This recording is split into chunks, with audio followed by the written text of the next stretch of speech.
talvez este tema que é difícil, tanto pelo conteúdo, porque também pela questão de depois, falar depois do Padre João Paulo, do Joel Gracioso, é um tanto difícil, né? Porque eles são realmente, e foram muito bons a maneira como eles se exporam no assunto. Bem, o contexto atual mostra uma metafísica muito fragilizada, uma imanência muito forte do homem contemporâneo, e eu gostaria de saber, a partir destes dois personagens, dessas duas pessoas, Martin Heidegger, que voltou ao assunto da metafísica, o ser enquanto ser, mas jogado no mundo, um ser aí, e Santo Agostinho, como nós poderíamos talvez cair num certo anacronismo, né? Mas também ao mesmo tempo superar um pouco esta metafísica que é fragilizada de um ser que busca ser autêntico, mas ao mesmo tempo está jogado talvez sozinho. Como Santo Agostinho nos ajuda a compreender que nós não estamos sozinhos, estamos com Deus. Obrigado. Muito bom.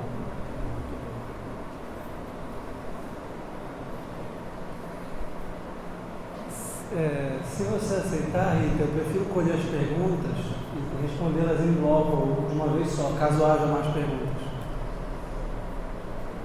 Não? Esse vai depois também. Qual é o seu nome? Frei Alexandre. A gente combinou a pergunta. Pergunta maravilhosa, ele ensaiou, a gente estudou. O tema é dificilíssimo. Eu respondo em 3 momentos. Primeiro, o tema de fato é muito difícil, porque a linguagem humana, o pensamento humano, está submetido ao tempo. Ele se dá na sucessividade dos momentos e dos argumentos. E falar do que é eterno pelo tempo é sempre reduzi-lo à sua própria incapacidade. Como diz um brocado antigo famoso, o conteúdo se adapta ao continente. Então a gente acaba temporalizando Deus. E isso permite responder a terceira pergunta, que é o que acontece com Heidegger, que historiciza o ser a partir de Hegel. Mas antes eu quero fazer uma observação que eu já tinha feito antes. Falar depois do professor Padre João Paulo Dantas, porque eu tenho a maior admiração, meu confessor, meu amigo, meu professor, e o professor Joel Gracioso, é me submeter ao mal moral. É praticar o mal, ou seja, o Padre João Paulo Pessoa, ele precisa sofrer um pouco o vexame, a vergonha, para ele se humilhar miseravelmente e ter ideia da solução do problema filosófico que ele vai tratar. Acho que ele conseguiu, porque é uma humilhação falar depois dele, não tenho nenhuma dúvida disso. A sua pergunta é muito boa. O Heidegger é uma pergunta, digamos, mais técnica, entre aspas, eu vou me permitir explicar para um público maior. Heidegger é um filósofo alemão, nascido no final do século XIX e que atravessou o século XX, morreu na década de 60 do século XX e é considerado o mais importante filósofo da atualidade no campo da filosofia continental europeia. Foi quem trouxe o Nietzsche para a academia, foi quem pensou o problema do ateísmo, do agnosticismo, do niilismo, mas ao mesmo tempo a partir do vocabulário clássico da ontologia, ou seja, como falou o Frei Alexandre, pensando radicalmente o problema do ser, o que significa pensar radicalmente o problema de Deus. Ele classificou a história da metafísica ocidental como ontoteologia, isto é, como um estudo do ser divinizado numa hipóstase divina, ou seja, o ser é Deus, ontoteologia. Ele falou que tudo isso, no fundo, é o esquecimento do ser, porque é a sua cristalização numa hipóstase temporal que é o presente, no modelo cristão da parousia. Ou seja, o ser para o Heidegger, na história da tradição metafísica ocidental, é presença. Isto é uma compreensão radical do ser fora do tempo. Como eu expliquei um pouco aqui, para o Heidegger, eu estudei Heidegger no meu doutorado por acaso, para o Heidegger, tudo que eu expliquei aqui, que é alta metafísica, pelo menos eu acho, tentei, Agostinho é alta metafísica, está no número 1 dos metafísicos, entre os metafísicos, ao lado de pouquíssimos. Só Platão, Aristóteles, Plotino, Aquino, Kant, Hegel, talvez esteja nesse nível de abstração e de metafísica. Claro que os satélites também, mas as tradições metafísicas.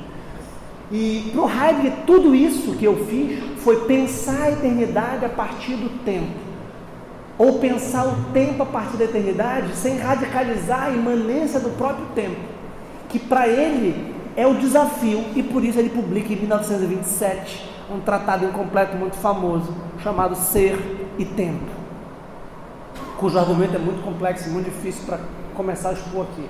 Mas onde a gente quer chegar? No momento preparatório de Ser e Tempo, na década de 10, na década de 20, o Heidegger se deteve. Heidegger foi seminarista jesuíta, nascido e batizado católico, ele é padre jesuíta, né? E renuncia e se torna luterano. E depois renuncia o que ele chama de sistema, primeiro tomista, que era escolástica, jesuítica, e depois cristão, tout court, e se transforma num dos maiores ateus de todos os tempos. Se bem que para ele, como para Nietzsche, se dizer ateu já é pensar a partir da privação de Deus. É ser do contra. Como no debate político, você é contra o aborto? Não, eu sou a favor da vida. Você que é contra a vida, se você for a favor do aborto. Mas o polo positivo a ser negado é a vida.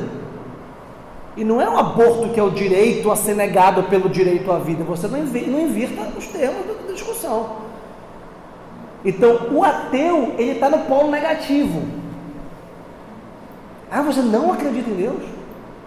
Está pressupondo que Deus existe. Aliás, Santo Agostinho começa no livre-arbítrio dizendo: não é Deus a causa do mal? A pergunta negativa pressupõe uma resposta positiva. É diferente de falar, Deus é a causa do mal? Não, né?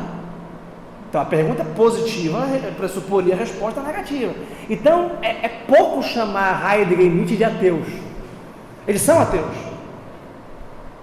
Mas é pouco ser ateu, porque é pressupor o polo positivo metafísico de Deus, ou do ser. Qual é o ponto importante? Heidegger estudou muito Santo Agostinho e tem os estudos sobre a fenomenologia da vida religiosa, em que analisa dois grandes santos, dois grandes autores, que são os dois grandes convertidos aqui me referindo a pouco, São Paulo e Santo Agostinho. Ele estudou, por exemplo, os Gálatas, é um texto muito interessante, muito inteligente, muito bom. E no caso de Santo Agostinho, o que ele se fascina por Santo Agostinho, e por isso que eu acho que a tua pergunta realmente foi muito bem orquestrada quando a gente se reuniu, porque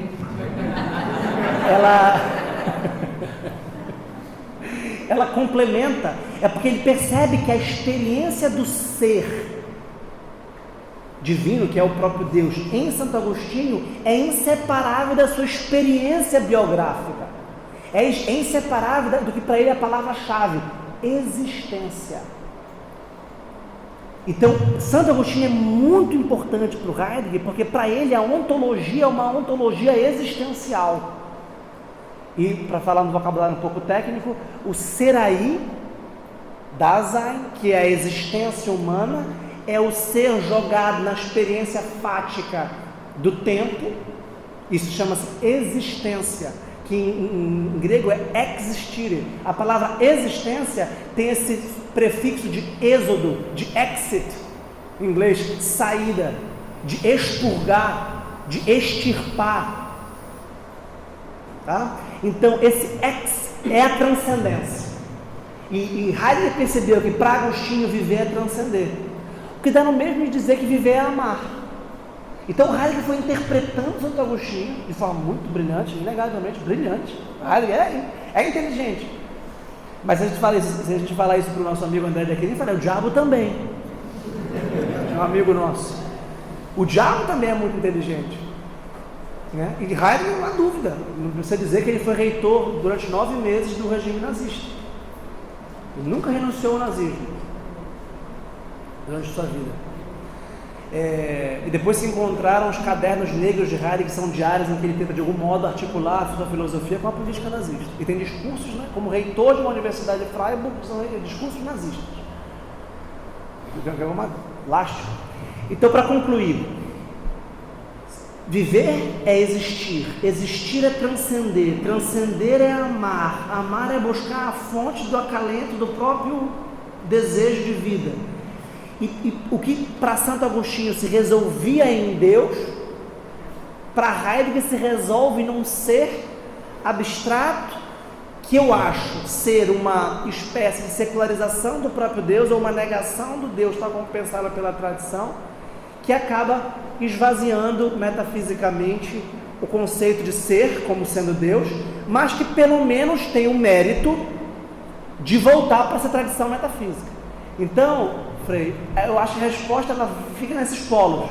O Heidegger é um mal, digamos assim, mas é um mal do qual Deus, na história da filosofia, pôde extrair um bem maior, qual seja o interesse pela metafísica, o interesse pela filosofia da religião, o interesse pelo tema de Deus.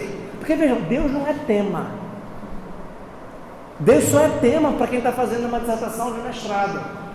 Mas antes de ser um tema, Deus é uma realidade com a qual se experimenta. E isso Santo Agostinho prova. Santo Agostinho não é acadêmico. Não é assim eu teria uma hipótese. Ele tem uma hipótese, mas a hipótese é que o coração dele está batendo. Ele está porejando, ele está sentindo, ele está vivendo. Então, nesse sentido, a ontologia é existencial. Então, eu acho que isso é um grande mérito. Fazer a academia atual ler Santo Agostinho, eu tenho só esse objetivo: fazer com que algumas pessoas leiam Santo Agostinho e São Tomás de Aquino. Só isso, eu nasci só para isso. E isso, de algum modo, eu não vou negar, eu devo a Heidegger. Eu fiz doutorado em Heidegger. Então, eu acho que desse mal, que é a filosofia alemã, que é uma filosofia, eu diria, em geral, perniciosa, e a gente, embora isso seja radical, é um argumento absurdo, uma redução ad Hitlerorum, dizer que toda a filosofia alemã, incluindo Lutero, desemboca no nazismo. Isso está errado, não é assim. Mas, de algum modo, alguma coisa acontece na Alemanha que promove um mal muito radical, que é o nazismo, do qual, de algum modo, Heidegger faz parte, o Nietzsche faz parte, Hegel faz parte, Marx faz parte. Esses são filósofos do mal, embora sejam elogios, do mal, né?